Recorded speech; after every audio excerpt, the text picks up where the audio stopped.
Bismillahirrahmanirrahim. Bismillahirrahmanirrahim.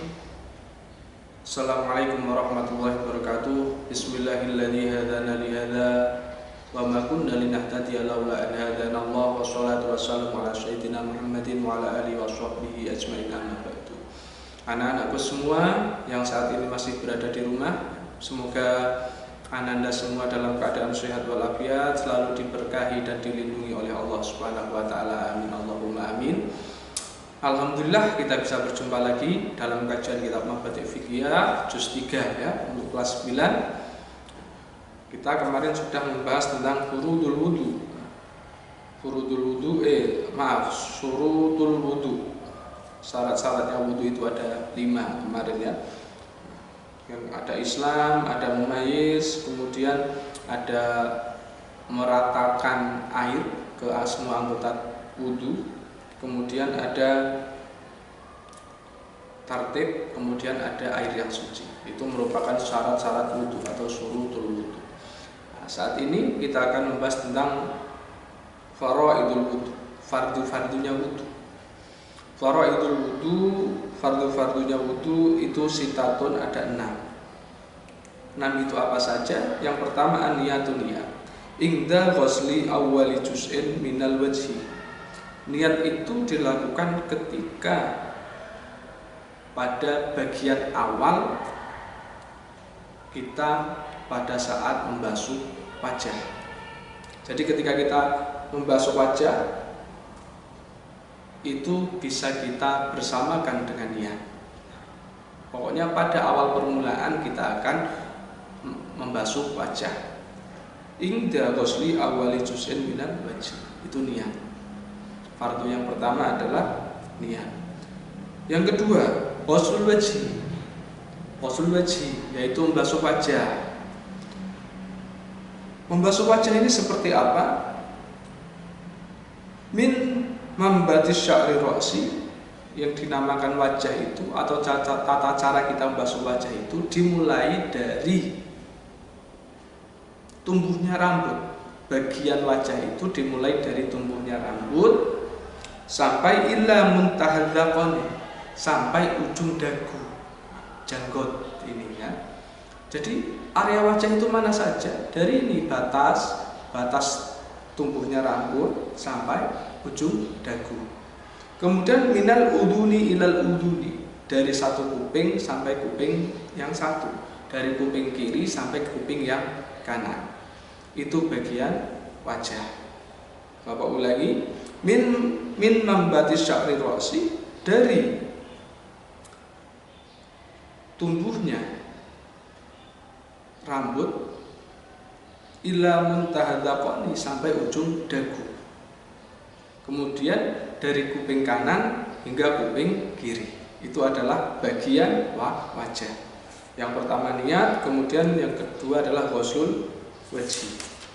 Kemudian yang ketiga, ghuslul yadaini ma'al mirfaqaini, yaitu membasuh kedua telapak tangan sampai siku. Ya.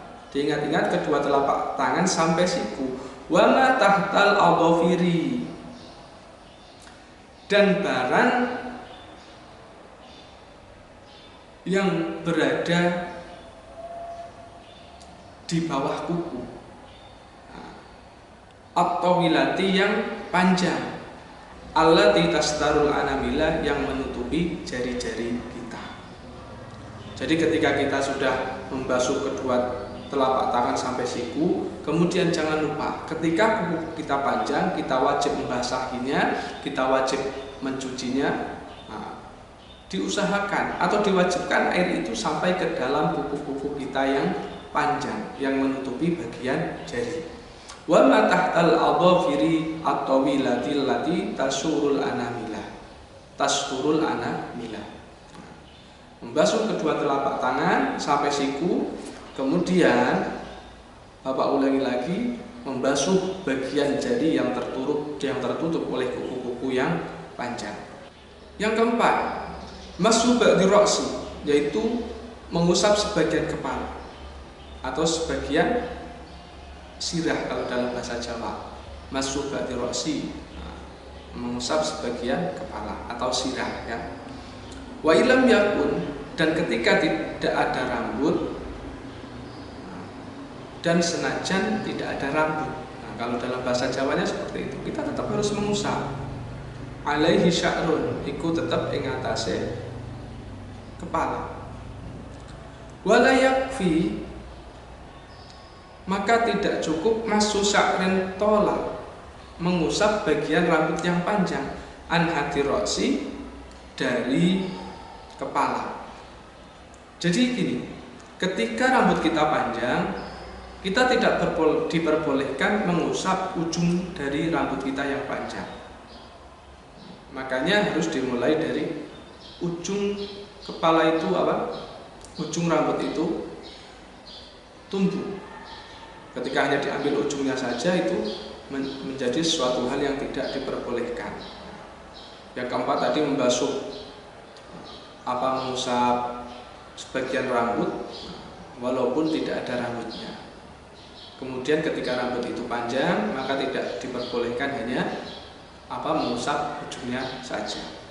Kemudian ghusl rijlaini ilal ka'baini, yaitu membasuh kedua kaki ilal ka'baini sampai ke mata kaki. Wa yajibu ghusl aqibaini, dan wajib membasuh tumit, kedua tumit, wasuku fihima, yang pecah-pecah. Setelah kita membasuh kedua telapak kaki, dimulai dari mata kaki sampai ujung jari, dan kita juga diwajibkan. Biasanya kan tumit itu ada yang pecah-pecah, ada yang pecah-pecah, itu kita wajib membasuhnya. Istilahnya apa? Air itu wajib sampai kepada bagian yang pecah tersebut.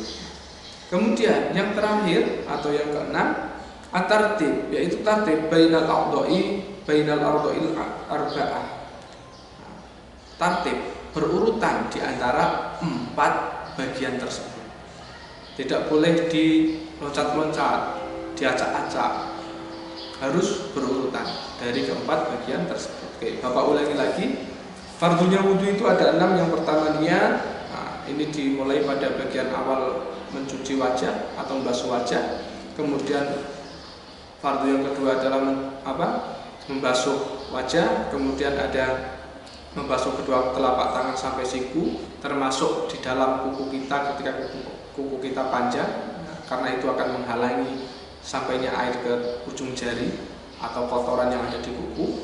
Kemudian mengusap sebagian rambut walaupun tidak ada rambutnya, misalkan kita gundul. Dan ketika rambut kita panjang, kita tidak perbolehkan hanya mencuci ujungnya saja. Kemudian adalah membasuh kedua telapak kaki, membasuh kedua kaki kita dimulai dari mata kaki sampai ujung jari. Pokoknya bagian kaki ketika wudhu itu dimulai dari mata kaki sampai ujung jari. Dan kemudian ketika kaki kita atau tumit kita itu pecah-pecah, kita juga wajib membasuhnya. Air itu wajib sampai kepada bagian tumit kita yang pecah-pecah. Kemudian yang keenam yaitu tartib, yaitu berurutan antara bagian satu dan bagian yang lainnya, itu harus berurutan, tidak boleh dilompat-lompat ya. Demikian yang dapat Bapak sampaikan, semoga bermanfaat. Kurang lebihnya mohon maaf. Assalamualaikum warahmatullahi wabarakatuh.